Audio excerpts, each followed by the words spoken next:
बच्चों आज हम लोग class 8 science chapter 1 crop production and management के टॉपिक हार्वेस्टिंग को पढ़ने वाले हैं। देखो पिछले पार्ट में हमने ये देखा था कि प्रोटेक्शन फ्रॉम वीड्स में हम क्या करते हैं, ठीक है, वीड्स क्या होती है, हम उनसे कैसे बच सकते हैं। अब हम ये देखने वाले कि हार्वेस्टिंग क्या है, ठीक है, हम ये भी देखेंगे इसमें कि थ्रेसिंग क्या होती है, कैसे हम अपने ग्रेन को अलग करते हैं अपनी क्रॉप से। ठीक है, तो देखो सबसे पहले देखते हैं हार्वेस्टिंग क्या है। ठीक है, cutting of crop after it is mature is called harvesting. ठीक है, मतलब जब हम क्या करते हैं अपनी क्रॉप को कट करते हैं, कब कट करते हैं, जब हमारी क्रॉप की ग्रोथ एकदम अच्छे से हो जाती है। तो जब हमारी क्रॉप की ग्रोथ एकदम अच्छे से हो जाती है और हम उसको कट करते हैं तो इसी प्रोसेस को हम क्या बोलते हैं, हार्वेस्टिंग बोलते हैं। तो देखो एकदम सिंपल है हार्वेस्टिंग।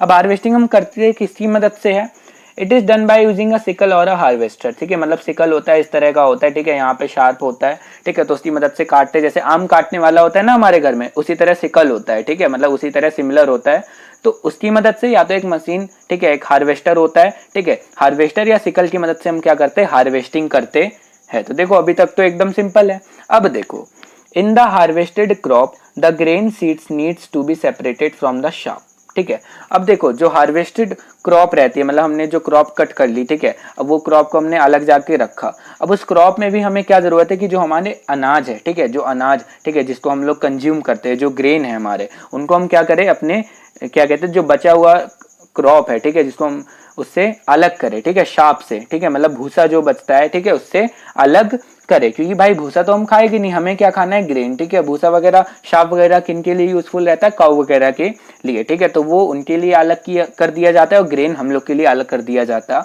है। अब इस प्रोसेस को क्या बोलते हैं, this process is called threshing. इस प्रोसेस को हम लोग क्या बोलते हैं, जब हम ग्रेन और शाप को अलग करते हैं तो इस प्रोसेस को हम क्या बोलते हैं, थ्रेसिंग। ठीक है, थ्रेसिंग बोलते हैं।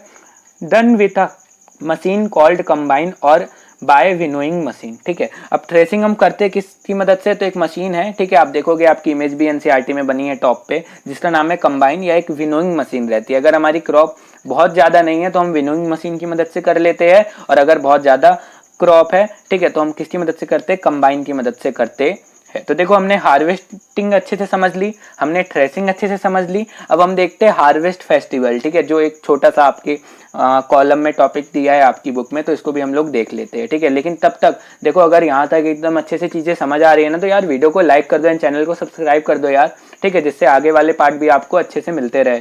ठीक है, और अगर आप ऐसा करते हो ना तो यार हमें भी एक मोटिवेशन मिलता है कि हम भी आपके लिए जल्दी से जल्दी ढेर सारे लेक्चर्स लाते रहे। तो देखो हार्वेस्ट फेस्टिवल, ठीक है, the period of harvest is celebrated by farmers with a great Joy.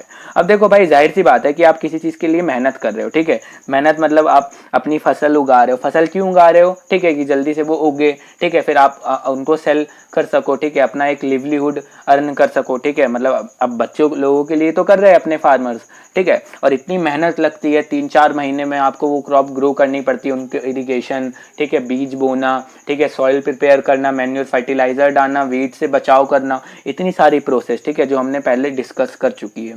तो इतनी लॉन्ग ड्यूरेशन के बाद, ठीक है, जब हमारी क्रॉप एकदम ग्रो हो जाती है और उनको काटने का वक्त आता है, तो वो फार्मर्स के लिए एक त्योहार की तरह होता है। जो उन्होंने मेहनत की है उस मेहनत का वो क्या रहता है, रिजल्ट। ठीक है, जैसे आप मेहनत करते हो, ठीक है, एकदम मेहनत से जी जान लगा के पढ़ाई करते हो, और अगर आप क्लास में फर्स्ट आते हो, सेकंड आते हो, थर्ड आते हो, जब आपको रिजल्ट मिलता है, ठीक है, तो आपको बहुत ज्यादा खुशी मिलती है ना कि हाँ यार मैंने इतनी मेहनत की और इस चीज का मुझे ये रिजल्ट मिला। तो इसी तरह ये फार्मर्स के लिए जो हार्वेस्टिंग का जो पीरियड होता है ना, पीरियड ऑफ टाइम, वो उनके लिए एक त्योहार की तरह रहता है, एक फेस्टिवल के लिए रहता है। और इन्हीं क्या कहते हैं टाइम ऑफ पीरियड के लिए अलग अलग क्या कहते हैं फेस्टिवल भी बनाए जाते हैं अलग अलग पार्ट में। ठीक है, तो देखो special festival associated with the harvest season are Pongal, Baisakhi, Nabanna, Bihu, Holi and Diwali. देखो ये अलग अलग फेस्टिवल बनाए जाते हैं। जैसे अब देखो समर की जो क्रॉप है, खरीफ क्रॉप, रबी क्रॉप, ठीक है, तो खरीफ क्रॉप का अलग पीरियड ऑफ टाइम होता है हार्वेस्टिंग का, रबी का अलग होता है, जैद का अलग होता है। तो अलग अलग पीरियड ऑफ टाइम के साथ